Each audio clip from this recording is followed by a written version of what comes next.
नमस्कार दोस्तों, सेठ छाजूराम जी की बातों में आपका स्वागत है। मैं हूं आपका दोस्त धर्मेंद्र कंवारी। दोस्तों, सेठ छाजूराम जी के जीवन पर यह हमारा चौथा वीडियो है। पिछले वीडियो में हमने उनके परिवार, उनके शैक्षणिक योग्यताओं के बारे में जाना था, लेकिन आज हम उनके कलकत्ता जाने के बारे में बात करेंगे। बातें उस समय की हैं दोस्तों, जब हम अंग्रेजों के गुलाम हुआ करते थे और उस समय जो सरकारी नौकरियां थी वो गिनती की हुआ करती थी, और अंग्रेजों के जो अफसर थे उनके रहमो करम पर वो नौकरियां मिलती थी। आर्मी के अलावा अंग्रेजों ने रेलवे डाक तार विभाग का विस्तार उस समय किया था, जो उस समय आर्मी को छोड़कर सबसे बड़े विभाग होते थे, और उसमें भारतीयों को बहुत कम नौकरी पर रखा जाता था। अधिकतर एंग्लो इंडियन वहां पर होते थे, लेकिन ये नौकरियां आम आदमी के पहुंच से बिल्कुल बाहर थी। इससे भी बढ़कर ग्रामीण लोग इन नौकरियों से बिल्कुल अनभिज्ञ होते थे। पहले और सेकंड वर्ल्ड वॉर में तो अंग्रेजों ने अपनी आर्मी में ग्रामीणों को अवश्य बहुत बड़ी संख्या में भर्ती किया था, लेकिन अधिकतर जो अफसर थे वो अंग्रेज ही होते थे। कुछ गिने चुने शहरी लोग हो जाते थे। आर्मी में भर्ती के लिए शिक्षा कोई योग्यता नहीं होती थी, केवल इच्छुक और स्वस्थ युवाओं को उनके हाथ देखकर ही भर्ती कर लिया जाता था।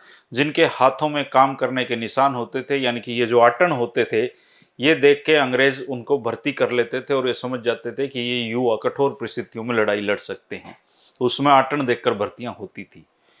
ऐसे व्यक्ति पंजाब क्षेत्र, जो वर्तमान में पंजाब और हरियाणा है, उसमें किसान जातियों के लोग होते थे, जो इन दिनों कठोर कठोर परिश्रम करने के अभ्यस्त होते थे। और इनमें सबसे ज्यादा लोग दादरी, दक्षिणी हरियाणा जिसको कहते हैं, उससे जुड़े हुए होते थे। और इस क्षेत्र में साधनों का घोर अभाव होता था, सिंचाई के पानी का नामो निशान नहीं होता था, सभी कुछ वर्षा के रहमो करम पर निर्भर था, इसलिए उनके आटन ज्यादा पड़ते थे। गरीबी तब चरम पर होती थी। ऐसी स्थिति में चरखी दादरी आदि इलाके, जो रेवाड़ी, नारनौल, महेंद्रगढ़, ये अपना झज्जर, ये पूरा जो युवा है, ये जो एरिया है, यहाँ के लोग बहुत परिश्रमी उस समय होते थे। और अंग्रेजों ने उस समय भारत में पहला जो भर्ती दफ्तर था वो चरखी दादरी में खोला था। लेकिन आज भारत में तहसील स्तर पर एक भर्ती ऑफिस चल रहे हैं, लेकिन पहला जो भर्ती था वो चरखी दादरी में खुला था। चौधरी छाजूराम ने 1878 में 10वीं की जो परीक्षा पास की थी, उस समय न तो कोई युद्ध चल रहा था और न कोई आर्मी की भर्ती चल रही थी, लेकिन चौधरी छाजूराम जी के लिए नौकरी का कोई अवसर उस समय नहीं था। उस समय चौधरी छाजूराम को नौकरी करना बहुत आवश्यक था, क्योंकि परिवार के आर्थिक हालात बद से बदतर हो चुके थे, और रही सही कसर उनके पढ़ाने पे पूरी हो गई थी, क्योंकि कर्जा लेना पड़ा था। उन्होंने अनेक स्थानों पर नौकरी के लिए कोशिश की, लेकिन कहीं भी सफलता नहीं मिली। और एक दिन नौकरी की तलाश करते करते छाजूराम भिवानी के रेलवे स्टेशन पर पहुंच गए। वे स्टेशन मास्टर से मिले तो अपनी शैक्षणिक योग्यता के बारे में बताया और कहा कि महोदय, मैं अलगपुरा गांव से आया हूं, क्या रेलवे में कोई वैकेंसी खाली है? स्टेशन मास्टर ने इनकार में गर्दन हिलाई और बोले, भाई, इस समय ना कोई वैकेंसी खाली है, ना निकट भविष्य में मुझे इसकी कोई उम्मीद है। सच तो यह है कि मेरी नज़र में इस समय कहीं कोई भी नौकरी खाली नहीं है। बंगाली इंजीनियर से फिर उनकी एक मुलाकात होती है, और बंगाली इंजीनियर ने जब ये अपने मुंह से शब्द निकाले तो छाजूराम जी का चेहरा लटक गया। उन्होंने बुझे मन से स्टेशन मास्टर का धन्यवाद किया और था जाने के लिए पलटे। तभी स्टेशन मास्टर के कार्यालय में बैठे एक सज्जन ने उनको पुकारा। चौधरी छाजूराम ने उनको आशा भरी नजरों से देखा। वो सज्जन सकत, जो उनकी शकल सूरत थी, उससे वो बंगाली लग रहे थे। उन्होंने छाजूराम को अपने पास एक कुर्सी पर बिठाया और उनसे बातचीत करनी शुरू की। छाजूराम ने उनको अपने परिवार के बारे में बताया, और बताया कि कैसे कैसे कष्ट सह के उनके परिवार ने उनको पढ़ाई करवाई है, और अब सोचा था कि कहीं नौकरी मिल जाएगी तो अपने गरीब परिवार को इस आर्थिक तंगी से ऊपर उठा दूंगा। जो दुर्दिन मेरे परिवार ने मुझको पढ़ाने में बिताए हैं, और अभी देख रहा हूँ उनको बदलने की इच्छा है, लेकिन अब लगता है कि कुछ नहीं हो पाएगा। इतना पढ़ने की बजाय मैं कहीं मेहनत मजदूरी कर लेता तो कम से कम परिवार की मदद तो कर देता, और नहीं तो परिवार पर बोझ तो नहीं बनता। छाजूराम की ये बातें सुनकर वो सज्जन गंभीर हो गए। बहुत ही मेहनत से अपनी पढ़ाई करके इस मुकाम तक पहुंचे उस युवा की वेदना ने उनको अंदर तक चीर दिया था। उन्होंने छाजूराम से कहा, मेरे युवा साथी, इस तरह मायूस नहीं होते। जीवन में उतार चढ़ाव आते रहते हैं। जिस तरह रात रात के बाद दिन होता है, ठीक उसी तरह जीवन में अमीरी गरीबी के चक्कर चलते हैं। मेरा तो ये मानना है कि गरीबी की रात जितनी गहरी होती है, अमीरी की सुबह उतनी ही करीब आ जाती है। भाई मेरा नाम शिवनाथ राय है। मैं हजारीबाग बिहार का रहने वाला हूँ। रेलवे में इंजीनियर हूँ और यहाँ सरकारी काम से कुछ दिनों के लिए आया हुआ था। जिस तरह तुम आर्य समाजी विचारधारा के हो, मैं भी हूँ। तुमने और तुम्हारी बातों ने मुझे बहुत प्रभावित किया है और सच कहूँ तो ऐसा योग्य और कर्मठ नौजवान मेरी जिंदगी में पहली बार आया है। मुझे तुमसे मिलकर बहुत अच्छा लगा। युवक छाजूराम ने यह सब सुना और कहा, सच तो यह है कि आपसे मिलकर मुझे भी बहुत खुशी हुई है। दिल को बहुत सांत्वना मिली है आपके शब्दों से। मैंने अपनी व्यथा से आपको दुखी किया, उसके लिए मैं आपसे माफी मांगता हूँ, कहकर छाजूराम खड़े हो गए और बंगाली इंजीनियर के सामने हाथ जोड़ दिए और जाने लगे। तभी इंजीनियर शिवनाथ राय ने उनको रुकने के लिए कहा और एक कागज का पुर्जा उनको वहां से उठाया और उस पर अपना नाम और पता लिख दिया और उनको कहा कि देख भाई छाजूराम, मैं कल यहाँ से जा रहा हूँ। अगर तुम्हें ठीक लगे और तुम्हारे परिवार वाले अगर इजाज़त दें तो तुम जब चाहो हजारीबाग आ जाना। वहाँ मैं तुम्हारे खाने पीने ठहरने का बंदोबस्त कर दूंगा। तुमने रेवाड़ी में भी ट्यूशन पढ़ाई है, मेरे बच्चों को भी पढ़ा दिया करना। बदले में तुम्हारी जेब खर्च के 6 रुपए हर महीने मैं तुम्हें दिया करूंगा। जब तक तुम मेरे पास रहोगे तो तुम और मैं दोनों मिलकर तुम्हारे लिए एक नौकरी की तलाश करेंगे। भगवान की कृपा होगी तो तुम्हें यहाँ नहीं तो वहाँ कोई ना कोई नौकरी जरूर मिल जाएगी। इस तरह से छाजूराम की उदासी को दूर करने तथा उनका हौसला बढ़ाने की कोशिश उन्होंने की और उनको विदा किया। लेकिन उस इंजीनियर से जो मुलाकात हुई थी, इस मुलाकात ने छाजूराम का जो दिल है उसमें भविष्य की अनेक संभावनाओं के द्वार खोल दिए थे। उनको लगने लगा था कि अगर जीवन में उन्नति करनी है तो घर बार छोड़कर जाना होगा। इसके बाद लगभग 1 महीना उनके लिए भारी कसमकस भरे रहे। परिवार के लोग अचानक उन्हें कहीं बाहर भेजने के लिए तैयार नहीं हुए। वैसे भी उनकी आर्थिक स्थिति इतनी अच्छी नहीं थी कि वे छाजूराम को हजारीबाग जाने तक का किराया दे पाते। लेकिन कहा जाता है कि जहां चाह होती है वहां राह होती है। इंसान की सोच होनी चाहिए, रास्ते फिर निकल जाते हैं। इंसान जब किसी काम करने के लिए, किसी काम को करने का अपना इरादा मजबूत कर लेता है तो फिर रास्ते में आने वाली जो रुकावटें हैं वो खुद ब खुद हट जाती हैं। छाजूराम के साथ भी ऐसा ही हुआ और जब उन्होंने पक्का मन बना लिया कि मैं जाऊंगा तो परिवार ने उनके किराए का बंदोबस्त भी जैसे तैसे कर दिया। 1983 में अपनी 22 साल की उम्र में छाजूराम जी ने अपना घर बार छोड़ा और हजारीबाग राय साहब के घर पहुंच गए। राय साहब ने अपने वादे के अनुसार छाजूराम के रहने खाने पीने का बंदोबस्त अपने घर में कर दिया और वो उनके बच्चों को ट्यूशन पढ़ाने लगे। रहने सहने खाने पीने के अलावा राय साहब उनको 6 रुपए प्रति महीना ट्यूशन फीस भी देने लगे और उन्होंने छाजूराम के लिए बहुत जगह नौकरी की तलाश की, लेकिन किस्मत अभी छाजूराम के साथ नहीं थी तो बात नहीं बनी। जब 5 महीने गुजर गए और कोई नौकरी का इंतजाम नहीं हुआ तो ट्यूशन पढ़ाते पढ़ाते छाजूराम जी पर निराशा हावी होने लगी। उन्होंने सोचा कि मुझे यहाँ आकर क्या मिला। 6 रुपए की ट्यूशन तो मैं भिवानी शहर में पढ़ाकर भी कर ले लेता। मुझे यहाँ जो 6 रुपए मिलते हैं वो खर्च हो जाते हैं और घर में 1 रुपया भी नहीं भेज पा रहा। जबकि उनका घर छोड़ने का एक ही उद्देश्य था और वह था परिवार को गरीबी के कलंक से मुक्ति दिलाना, और वो इसमें खरे नहीं उतर पा रहे थे। यहाँ रहकर छाजूराम ये जान चुके थे कि इस तरह मेरा भविष्य नहीं बनने वाला है। उधेड़ बुन में छाजूराम ने 6 महीने निकाल दिए, लेकिन लाख कोशिश करके भी वो घर पर पैसे नहीं भेज पाए। परिवार की दयनीय स्थिति हर हाल में उनके आंखों में कौंधती रहती। वो खुद को धिक्कारते रहते।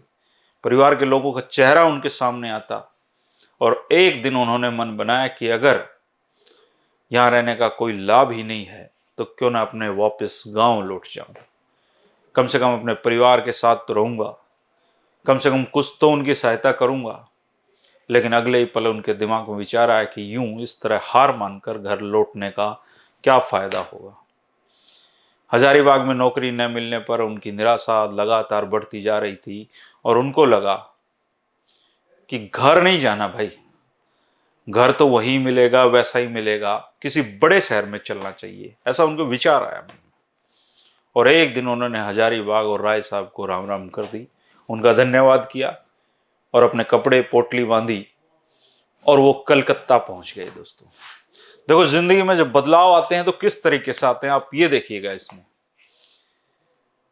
कलकत्ता को उन्होंने क्यों चुना? क्योंकि वो जानते थे कि भिवानी क्षेत्र के कई लोग काम धंधे की तलाश में कलकत्ता गए और फिर वहां पर उनका अच्छा काम सेट हुआ और वो आजकल जाने माने सेठ हैं। सेठ गणपत राय, सेठ किरोड़ीमल भिवानी से ही गए हुए सेठ थे। वो उसके अलावा भी बहुत सारे लोग गए और वहां बड़ा कारोबार खड़ा किया। छाजूराम जी ने यह भी सुन रखा था कि ये जो सेठ लोग थे भिवानी के, ये अपने क्षेत्र के लोगों की बहुत इज्जत करते हैं, उनको पूरा मान सम्मान देते हैं। और जब वो कलकत्ता पहुंचे तो उनकी खुद को तो ना कोई जान पहचान थी, ना कोई उनके पास सिफारिश का लेटर था। और वो किस तरीके से किस सेठ से मिले ये भी समझ में नहीं आ रहा था। बुरे दिन तो उनके थे ही उस समय। उन्होंने वहां भी नौकरी की तलाश की, भिवानी क्षेत्र के कई सेठों के पास गए और अपना काम मांगा, लेकिन कोई सिफारिश का पत्र ना होने की वजह से उनको कोई भी किसी भी सेठ के पास कोई सम्मानजनक काम नहीं मिला। छोटे मोटे काम उनको मिलते थे, लेकिन पगार नाम मात्र की होती थी, जो छाजूराम को मंजूर नहीं थी। वो सपना बड़ा लेकर कलकत्ता आए थे, लेकिन फिलहाल तो पूरा नहीं होता दिख रहा था। इससे फिर एक बार फिर उन पर निराशा हावी होती गई। उन्होंने फिर फैसला किया कि नहीं, कलकत्ता भी ठीक नहीं है, अब तो सच में ही गांव चले जाना चाहिए। उनके पास जितने पैसे थे सब खत्म हो गए थे और लौटने का किराया नहीं था। लेकिन तकदीर देखिए दोस्तों कि उन्हें जाने माने सेठ राय बहादुर नरसिंह दास ने तकदीर ने मिलवा दिया। वो मूल रूप से भिवानी के थे और उन्होंने राय बहादुर को अपनी पूरी व्यथा कह सुनाई और कहा कि सेठ जी, सच तो यह कि मैं अब भी अपनी तकदीर से लड़ना चाहता हूं, लेकिन इतने बड़े शहर में ना मेरा कोई ठौर ठिकाना है, ना पेट भरने का साधन। अगर आप मुझ पर विश्वास कर सकें, मेरे गांव तक जाने का किराया मुझे दे दें, जैसे ही मेरे पास कभी जिंदगी में पैसे आएंगे मैं ब्याज समेत आपका ये पैसे वापस लौटा दूंगा। काफी सोच समझ कर और उम्मीद लेकर आपके पास आया हूं। हाथ जोड़ के खड़े हो गए। राय बहादुर ने गंभीरता से छाजूराम की बात सुनी और कहने लगे, बेटा, बात किराए की नहीं है, वो तो मैं तुम्हें अभी दे सकता हूं और मुझे इस बात की भी चिंता नहीं है कि तुम उसे लौटा पाओगे या नहीं। लेकिन मैं सोचता हूं कि तुम्हारे जैसे नौजवान को इतना जल्दी हार नहीं माननी चाहिए। संघर्ष जीवन में कभी जाया नहीं जाता है मेरे बेटे। ये वो कलकत्ता शहर है जहां न जाने कहां से कितने लोग खाली हाथ लेकर आए। जो संघर्ष से हार कर यहां से चला गया वो चला गया और उस जीवन में कुछ नहीं बन पाया, लेकिन जो यहां से नहीं गया, इस कलकत्ता में डटा रहा, वो फिर कभी नहीं रुका। इस शहर ने उसको इतना कुछ दिया है कि वो बाहर जाने की सोच भी नहीं सका। तुम पहले नौजवान नहीं हो जो ऐसी हालात में आए हैं। मैंने न जाने कितने लोगों को यहाँ आकर संघर्ष करते हुए देखा है और जीवन में बहुत बड़े बड़े सेठ बनते हुए देखा है। मैं तुमसे ज्यादा कुछ नहीं कहूंगा, फैसला तुम्हें करना है। यहाँ रहना है तो यहाँ से जाना है, अगर जाना है तो बताओ, ले जाओ किराया, मैं तुम्हें अभी पैसे दे देता हूँ, चाहे लौटाना भी मत। कहते हैं कि डूबते को तिनके का सहारा बहुत होता है दोस्तों। राय बहादुर की प्रेरणा ने चौधरी छाजूराम पर जादुई असर किया। उनके दिमाग में आया कि जब जीवन में संघर्ष ही करना है तो गांव जाकर क्या करूंगा, यहीं रहकर करूंगा। उन्होंने राय बहादुर के सामने हाथ जोड़ दिए और कहा कि सेठ जी, आपके शब्दों ने मुझ में नई जान फूंक दी है। मैं संघर्ष से जरा भी नहीं घबराता। 2400 घंटे हाड़ तोड़ मेहनत करूंगा, बस आपका आशीर्वाद और सहयोग चाहिए। इसके बाद राय बहादुर का उनको आशीर्वाद भी मिला और सहयोग भी मिला। उन्होंने युवक छाजूराम के रहने व खाने की व्यवस्था करवा दी तथा एक छोटा सा एजेंट का काम दिलवा दिया। कहते हैं उंगली उन्होंने पकड़वा दी, अब पहुंचा छाजूराम जी को पकड़ना था। उन्होंने छाजूराम की पीठ थपथपा कर कहा कि देखो बेटा, मैंने तेरी शुरुआत करवा दी है, बढ़ना तुम्हें है। तुम्हारे भीतर जितनी भी अकल, काबिलियत और ताकत है, सब आजमा दो यहाँ पर, कोई कसर मत छोड़ना। फिर देखना एक दिन ये कलकत्ता तेरा होगा। एक बुजुर्ग होने के नाते मैं तुम्हें अपना आशीर्वाद देता हूं और ईश्वर से प्रार्थना करता हूं कि वो तुम्हारा हौसला बनाए रखे। चौधरी छाजूराम की आंखों में आंसू भर आए। उन्होंने राय बहादुर के चरण स्पर्श किए और कहा कि सेठ जी, मैं आपका यह एहसान जिंदगी भर नहीं उतार पाऊंगा। यह सुनकर राय बहादुर मुस्कुराए और कहा कि बेटा, मेरा एहसान उतारने के जीवन में तुम्हारे पास बहुत मौके आएंगे। आगे चलकर तुम्हारे जीवन में न जाने कितने ही गरीब, मायूस, थके आ रहे, दुखी छाजूराम तुमको मिलेंगे और अगर परमात्मा तुम्हें किसी लायक बनाए तो ये याद रखना कि तुम्हें उनकी मदद करनी है। राय बहादुर की तरह तुम उनके आंसू पोंछ देना और गले लगाकर उन्हें इसी तरह हिम्मत दे देना जैसे मैंने तुम्हें आज दी है। मेरा कर्ज उतरा समझो। छाजूराम ने इस सीख को स्वीकार किया और एक बार फिर राय बहादुर का आशीर्वाद लेकर अपनी एजेंट का काम शुरू किया। लेकिन जैसे ही उन्होंने काम शुरू किया, उनकी आंखों के सामने उस दुकानदार का चेहरा घूम गया जिन्हें कभी उधार में छतरी जिनसे ली थी। उन दुकानदार ने जो शिक्षा दी थी वो उनके जीवन में ईमानदारी की, मेहनत की, विश्वास न तोड़ने की शिक्षाएं थी। वो उन्होंने उसी समय संकल्प ले लिया कि चाहे जीवन में जितनी भी मुश्किल क्यों ना हो, धंधे में बेईमानी नहीं करूंगा, कभी किसी का विश्वास नहीं तोड़ूंगा, चाहे सारा जीवन भूखा प्यासा मुझे रहना पड़े, लेकिन धोखा नहीं करूंगा जीवन में किसी के साथ। इसके साथ ही जितना भी संभव होगा हर जरूरतमंद की सहायता किया करूंगा। ऐसे अनेक संकल्प लेकर चौधरी छाजूराम अपने दलाली के धंधे में जी जान से जुट गए। कहते हैं कि ईश्वर भी उनकी मदद करता है जो खुद की मदद करते हैं। बिल्कुल यही चौधरी छाजूराम के साथ होने लगा। उन्हें कुछ ही दिनों में यूं लगा जैसे राय बहादुर की बात मानकर और यहां ठहर कर उन्होंने कोई गलती नहीं की है। साथ ही उन्हें पहली बार यह एहसास हुआ कि जीवन में मैं कुछ बन तो सकता हूं। उन्हें जब थोड़ी आमदनी होने लगी तो उन्होंने एक कोठरी किराए पर ले ली और उसमें रहने लगे। चौधरी छाजूराम अंग्रेजी, हिंदी, संस्कृत, उर्दू, महाजनी भाषाओं के ज्ञाता थे और धीरे धीरे सेठों को जब ये बात पता लगी तो उनकी पूछ परख शुरू होने लगी। सन 1600 से पहले जो अंग्रेजों ने सबसे पहले कलकत्ता में ईस्ट इंडिया कंपनी की स्थापना की थी, तो सबसे पहले कलकत्ता में ही व्यापार का विस्तार हुआ था और इसी को देखकर राजस्थान के मारवाड़ क्षेत्र से बढ़िया जाति के बहुत लोग कलकत्ता गए थे। उसके बाद जितने भी लोग राजस्थान व हरियाणा क्षेत्र से कलकत्ता गए उन सभी को फिर मारवाड़ी कहा जाने लगा। जब चौधरी छाजूराम कलकत्ता पहुंचे तो ये लोग पहले से वहां पर अच्छी तरह स्थापित होकर संपन्न व्यापारी बन चुके थे। इन कारोबारियों की सबसे बड़ी समस्या यह थी कि इनको अंग्रेजी और उर्दू नहीं आती थी, जो व्यापार के लिए उस समय बहुत जरूरी थी। चौधरी छाजूराम को यह सारी चीजें आती थी। दलाली करने के दौरान जब मारवाड़ी सेठों को यह पता चला कि भिवानी के अलगपुरा गांव का ये लड़का अनेक भाषाओं में महारथी है, तो उन्होंने उसको कहा कि अंग्रेज कंपनियों के साथ जो हमारा चिट्ठी पत्री का व्यवहार होता है इसमें हमारी मदद कर दिया करो। छाजूराम जी में सहयोग की भावना थी। वो मदद के लिए आए व्यक्ति को निराश ही नहीं करते थे। उन्होंने तो मारवाड़ी सेठों की मदद पत्र लिखकर करनी शुरू कर दी। चौधरी छाजूराम की कलकत्ता में एक अलग पहचान बनती चली गई। खाली समय में चौधरी छाजूराम ने मारवाड़ी सेठों के बच्चों को ट्यूशन भी पढ़ाना शुरू कर दिया। देखते ही देखते एक गुणी मुंशी, एक आदर्श अध्यापक के रूप में छाजूराम को नई पहचान मिली। वहां के सेठ उन पर विश्वास करने लगे और हर तरीके से उनको सहयोग देने लगे। चौधरी छाजूराम का मिलनसार स्वभाव था, मीठी वाणी थी, जादू सा असर करती थी सामने वाले पे। उनकी मेहनत के लिए मारवाड़ी सेठ उनको मेहनताना भी ठीक ठाक देने लगे थे। दलाली का काम भी ठीक ठाक चल रहा था। जब वे कामयाबी की पहली सीढ़ी चढ़े तो उनको राय बहादुर की बात याद आई, जिन्होंने कहा था कि अपनी अकल, काबिलियत और ताकत का पूरा प्रयोग करना। चौधरी छाजूराम एक कुशाग्र बुद्धि के नौजवान थे। उन्होंने दलाली का काम करते हुए मारवाड़ी सेठों के संपर्क में रहकर उनका जो व्यापार संबंधी गुर थे, बारीकियां थी, उनको समझना शुरू कर दिया, क्योंकि चिट्ठी वो उसी से लिखवाते थे। धीरे धीरे उनमें व्यापार के गुणों का समावेश बढ़ गया। उनको पता लग गया कब क्या चीज खरीदनी बेचनी है, क्या सही समय है। दलाली के काम से इनका गुजर बसर ठीक ढंग से हो रहा था। इस काम में उनकी साख इतनी बढ़ गई कि कुछ समय में एंड्रू बेलो एंड कंपनी ने भी इनके अच्छे रिकॉर्ड को देखते हुए इनको दलाली का काम सौंप दिया था। उस समय ये बहुत बड़ी कंपनी अंग्रेजों की होती थी, जिसकी अपनी एक अच्छी साख थी और ये कंपनी जूट का काम करती थी। इस कंपनी के सानिध्य में रहकर छाजूराम ने जूट के धंधे के गुर भी सीखने शुरू कर दिए। इसके साथ ही उन्होंने बारदाने का काम, पुरानी बोरियों के लेन देन का काम शुरू कर दिया। छाजूराम एक उच्च कोटि की प्रतिभा के मालिक तो थे ही, साथ साथ अथक परिश्रम करने की आदत उनको थी और बचपन से ही उनको ये मिली थी। संघर्ष ही देखा था बचपन से।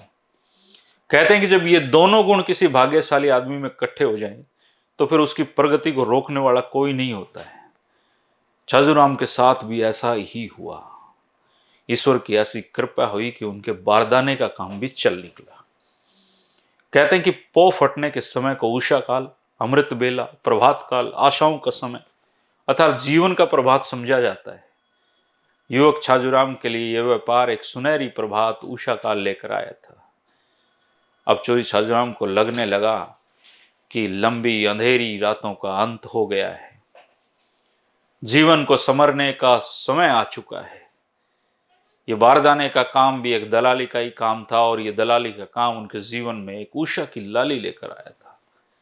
अब ये समय आ गया था कि युवक छाजूराम की जेब में 2 पैसे रहने लग गए थे। जब उन्होंने पहली बार अपने घर पैसे भेजे तो छाजूराम की आंखों में आंसू आए। काफी देर तक भावुक होकर वो किसी मासूम बच्चे की तरह रोते रहे, भगवान का धन्यवाद करते रहे। उनकी समझ में नहीं आ रहा था कि मनी ऑर्डर का जो संदेश है, मनी ऑर्डर में एक संदेश का खाना होता था, इसमें मैं लिखूं क्या। बहुत सोच विचार करके उन्होंने उस पर लिखा दोस्तों, पर भावुकता का स्तर आप देखिए। उन्होंने लिखा कि पूज्य पिताजी, काफी लंबे संघर्ष के बाद तकदीर कुछ मेहरबान हुई है। आपका बेटा इस काबिल हो पाया है कि 100 रुपए का यह मनी ऑर्डर आपके पास भेज सकूं। यह मेरी नेक कमाई है जो आपके चरणों में समर्पित है। आपके और परिवार के बड़े बुजुर्गों के आशीर्वाद से कलकत्ता में मैंने एक छोटा सा व्यापार किया है। लगता है अब हमारे दिन जरूर फिरेंगे। परिवार में और गांव में सभी बड़ों को मेरा राम राम बोलना, छोटों को आशीर्वाद देना। आपका छाजू। ऐसा उन्होंने मनी ऑर्डर के संदेश में लिखा। जब 100 रुपए का मनी ऑर्डर गांव में पहुंचा तो इस बात की चर्चा गांव ही नहीं ग्वांडों में हो गई। चौधरी शालिग्राम जी भी इस गांव में इस बात की खुशी से चर्चा करने लगे कि मेरे बेटे ने कलकत्ता में काम शुरू किया है, वो व्यापारी बन गया है।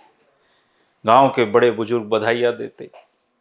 नहीं तो कभी एक जमाने में शालिग्राम जी को कुछ दिन पहले तक वो ताना दिया करते थे कि लड़के को पढ़ा लिखा कर क्या पा लिया तुमने, पता नहीं कहाँ प्रदेश में वो मारा मारा फिरता है। मनी ऑर्डर आने के बाद जब इस परिवार की आर्थिक स्थिति में सुधार आया तो फिर वही लोग कहने लगे कि शालिग्राम जी बेटा तो हीरा है आपका। यह सच्चाई कि पैसा किसी भी युग में छिपकर नहीं रह सकता है। वह किसी भी व्यक्ति व परिवार की हसरत को किसी भी तरीके से जग जाहिर कर देता है और आज चौधरी शालिग्राम के साथ भी यही होने लगा था। समाज की एक शुरुआती आदत रही कि जब कोई असफल होता है तो उसकी असफलता को आकाश में चढ़ा देता है और यही व्यक्ति जब सफल होता है तो उसकी असफलता भुलाकर सफलता की ढूंढी पीटी जाती। अब ये छाजूराम जी के परिवार के साथ हुआ था।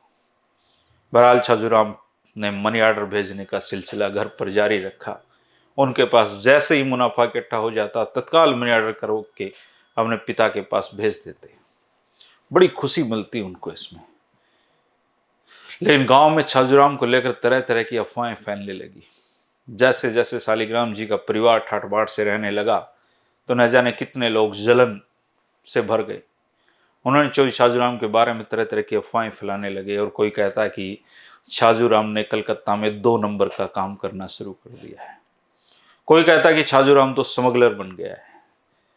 कोई कहता है कि अमीर सेठ की इकलौती बेटी से शादी कर ली है और सेठ जी का सारा बिजनेस अब उसके हाथ में आ गया है। कोई कहता है कि छाजूराम को गुप्त खजाना मिल गया है। कोई कहता है कि उन्होंने कलकत्ता में मटके का काम लगाना शुरू कर दिया है। कहने वाले कमीने कोई देशद्रोही भी बता देता उनको। कोई कहता उनको पारस पत्थर मिल गया कि वो अचानक अमीर हो गया है। बहुत बातें फैली उस समय। इस तरह की जाने अनजाने कितनी अफवाहें चौधरी शालिग्राम जी, उनके बड़े भाई नाथुराम जी के परिवार को तक पहुंचती थी। इस पर परिवार किसी व्यक्ति को कोई चिंता नहीं करता। उनको पता था कि उनका बेटा कैसा है। छाजूराम की योग्यता पर पूरा भरोसा था। किसी ने सच ही कहा है कि अफवाहें कुछ समय तक दूसरों को भ्रमित कर सकती हैं लेकिन हमेशा के लिए नहीं। चौधरी छाजूराम जी के बारे में भी यही हुआ और देखते देखते ही उन अफवाहों ने दम तोड़ना शुरू कर दिया। चौधरी छाजूराम का नाम पूरे क्षेत्र में आदर और श्रद्धा के साथ लिया जाने लगा। यही छाजूराम फिर आगे चलकर देश का सबसे अमीर आदमी बन जाता है। एक जाट किसान गरीब घर में जन्मा व्यक्ति कैसे देश का अमीर आदमी बन जाता है दोस्तों, ये एक बहुत रोमांचक कहानी है। ऐसी कहानी है कि उदास जो लोग हैं, जीवन से निराश जो लोग हैं, उनके जीवन को हौसलों से यह भर देगी। 3 बजे की चाय के साथ आप जो सेठ छाजूराम जी की बातें हमारे साथ शामिल रहिए दोस्तों। हम उनकी कहानी को आगे बढ़ाते रहेंगे, पता करेंगे कि एक आदमी के कामयाब होने के लिए किन किन गुणों की आवश्यकता होती है। जब एक गरीब घर का लड़का सेठ छाजूराम बन सकता है तो कोई भी बन सकता है, लेकिन उसमें क्वालिटी होनी चाहिए। क्या क्या गुण होने चाहिए, कैसे संस्कार हम बच्चों को दें, यही मैसेज डिलीवर करने के लिए वीडियो बनाए जा रहे हैं दोस्तों। नहीं तो बहुत आसान रास्ते हैं कि कुछ भी चला दो। आजकल तो कुछ भी देख लेते हैं लोग, लेकिन अच्छी चीजें नहीं बनेंगी तो देखेगा कौन? फिर ये बुरी चीजें बढ़ती चली जाएंगी। अपने परिवार में अगर आपके पास युवा बच्चे हैं, युवा लोग हैं, युवा साथी हमसे जुड़े हों, तो इस वीडियो तक को उन तक पहुंचाएं, उनको बताएं कि कैसे कैसे लोग हमारे समाज से हुए हैं, कैसे उन्होंने तरक्की की है, ताकि वो भी अच्छी राहों पर चलें, वो भी मेहनत करना सीखें, वो भी ईमानदार रहें। आजकल तो जो दोनों हाथों से पैसा लूटते हैं दोस्तों, उनकी भी इज्जत होती है, भले ही वो रिश्वत से कमाया हुआ, लेकिन ईमानदारी से, मेहनत से, लगन से और बिना भ्रष्टाचार के कमाए हुए पैसे, 10 नाखूनों की कमाई का महत्व अलग होता है दोस्तों, और किया जा सकता है ये। तो यही सेठ छाजूराम जी की कहानी है। 3 बजे कल फिर हम इसको जारी रखेंगे दोस्तों। तब तक के लिए शुक्रिया, नमस्कार।